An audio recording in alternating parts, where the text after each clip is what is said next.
అందులో తప్పేంటి అనేది కాంగ్రెస్ వాళ్ళు చెప్తున్నది. సరే, మళ్ళీ జూబ్లీ హిల్స్కి వద్దాము. ఒకసారి బీహార్ దగ్గరికి వెళ్తే బీహార్లో ఎన్డీఏకి వస్తున్నటువంటి రెస్పాన్స్ చూస్తే మీ విశ్లేషణ ఏంటి? అంటే రాహుల్ గాంధీ ప్రచారము, ఓట్ చోరీ ఆరోపణలు ఇవన్నీ కూడా పెద్దగా అక్కడ వర్కౌట్ అవ్వలేదు, మహాగఠబంధన్ని ప్రజలు నమ్మలేదు, జంగిల్ రాజ్ రాకూడదు అని ఖచ్చితంగా వాళ్ళు నిర్ణయించుకున్నారు, అందుకే ఎన్డీఏకు ఈ రకమైనటువంటి పట్టం కడుతున్నారు అనేది వాస్తవం అనుకోవాలా? రాహుల్ గాంధీ గారు ఏదైతే ఓట్ చోరీ అన్నారు వాటి జనంలోకి ఎక్కలేదమ్మా. ఓట్ షోలు వెంకటస్వామి గారు దయచేసి మీరు మ్యూట్ లో పెట్టరా? వెంకటస్వామి గారు ఆడియో డిస్టర్బెన్స్ వస్తుంది, మీరు దయచేసి మ్యూట్ లో పెట్టండి. ఆయన మ్యూట్ లో ఉన్నారు. వెంకటరెడ్డి గారు మ్యూట్ లో కావాలి. వెంకటరెడ్డి మ్యూట్ లో ఉండండి. ఎవరితో ఆడియో వస్తుంది, సరౌండింగ్ ఆడియో కూడా క్యాచ్ చేస్తుంది. రైట్, చెప్పండి లక్ష్మణ్ గారు. అది ఇప్పుడు ఓటు చోరీ అనేది అసలు ఆ పదములోనే అర్థం పట్టడం లేదు. చోరీ చేసేది ఏముంటుంది?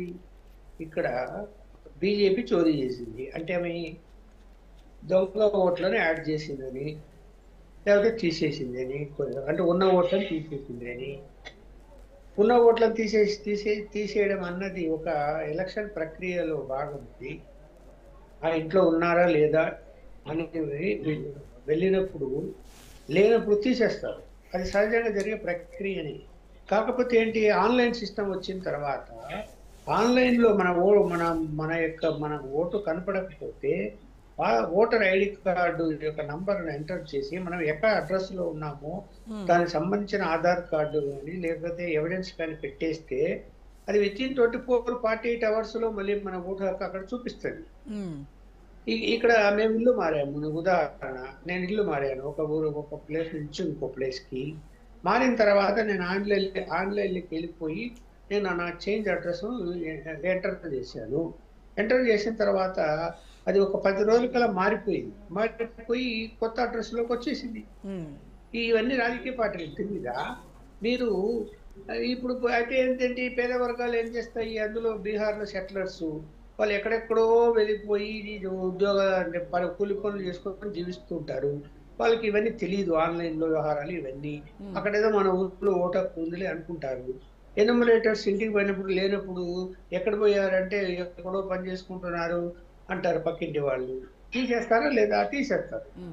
అలాగే ఇతర మనకి పక్కన బంగ్లాదేశ్ నుంచో మయన్మార్ నుంచో పాకిస్తాన్ నుంచో అక్రమంగా ప్రవేశించిన వలసదారులను కూడా ఈ దొంగ ఆధార్ కార్డులు సృష్టించి వాళ్ళు ఓటు హక్కు పొంది ఉంటారు.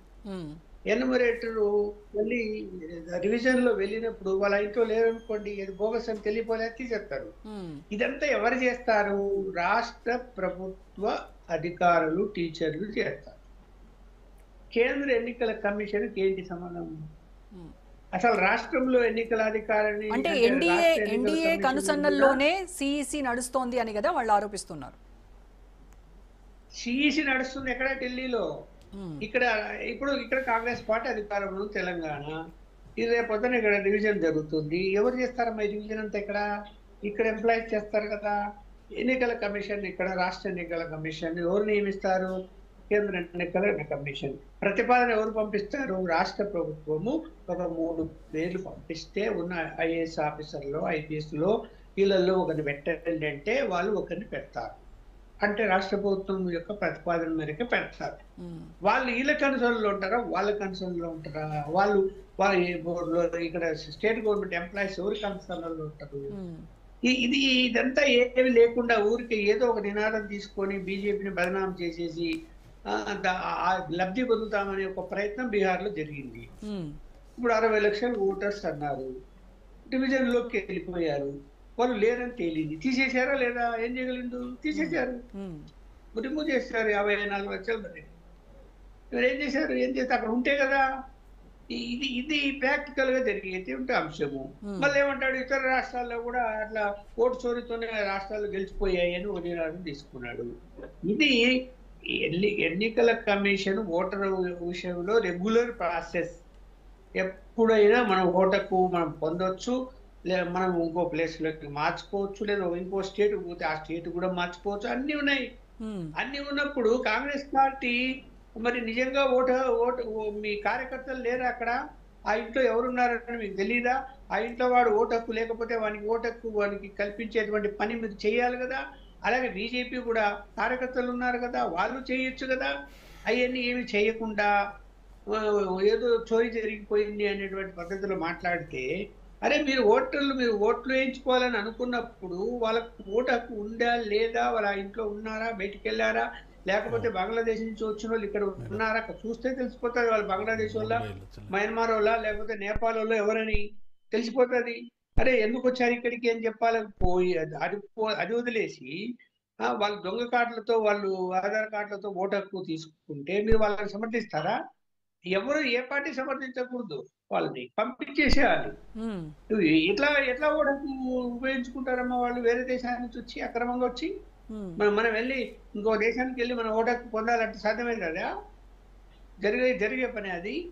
సో ఇప్పుడు ఇక్కడ ఏంటంటే బీహార్లో సరే 3 సార్లు అధికారంలో ఉన్నప్పుడు ఖచ్చితంగా నెగిటివ్ ఓటు పెరుగుతాడు, నో డౌట్ పెరిగి ఉండాలి. మరి ఇప్పుడు ఇంత మెజారిటీతో గెలవబోతున్నారు అంటే అక్కడ ఏం చూసినట్టు ఓటర్స్? ఎవరి మీద నమ్మకం కలిగినట్టు? నమ్మకం అన్నది ఇంపార్టెంట్. అక్కడ 3 సార్లు గెలిచినా 4 సార్లు గెలిచినా ఆ నమ్మకం అనేది ఈ యొక్క ఎన్డీఏ కూటమి మీద ఉంది కాబట్టి ఇవాళ సరే ఆ కాంగ్రెస్ ఆరోపణలు ఏమంటది, ఎక్కడెక్కడ ఓటర్లు బయటికి వెళ్ళిపోయారు బీహార్ వాళ్ళకు, వాళ్ళందరికీ కూడా డబ్బులు ఖర్చు పెట్టి హర్యానా నుంచి 4 ట్రైన్లు ప్రత్యేక ట్రైన్లు వేసి తీసుకొచ్చారు ఓటర్స్ని అని, అలాగే ఇతర రాష్ట్రాల నుంచి కూడా తీసుకొచ్చారని చెప్తారు. సరే తీసుకురావడం తప్ప రైట్ కాదు, వాని ఓటర్కు వాడు అక్కడ ఉపయోగించుకోవడానికి వారికి సౌకర్యాలు కల్పించారు, తప్పేముంది అని నేనంటాడు. తప్పేముంది? మరి ఎలా వస్తాడు అతను అక్కడ పనుదులుకొని? కాకపోతే అక్కడ అవినీతి, వాని ఓటు కోసం డబ్బులు పంచి ఉంటే, డబ్బులు ఇచ్చి ఉంటే తప్పని నేనంట. ఇవ్వకూడదు. సౌకర్యాలు ఏర్పాటు వాడు బీదవాడు కూలి పని చేసుకొని ఎక్కడో నివసిస్తూ ఉంటాడు. వాడు 2 రోజులు రైలు ప్రయాణం చేసి మళ్ళా అక్కడ ఓటేసి మళ్ళా 2 రోజులు ప్రయాణం చేస్తే వాడికి 5 రోజులు కూలిపోతుంది. వాడి పరిస్థితి ఏంటి? ట్రైన్ ఖర్చులు పెట్టుకోవాలి, తిండి ఖర్చులు పెట్టుకోవాలి, ఇవన్నీ ఉంటాయి. కాబట్టి ఇక్కడ ఏంటంటే వ్యూహం ఇంపార్టెంట్ ప్రతి రాజకీయ పార్టీ.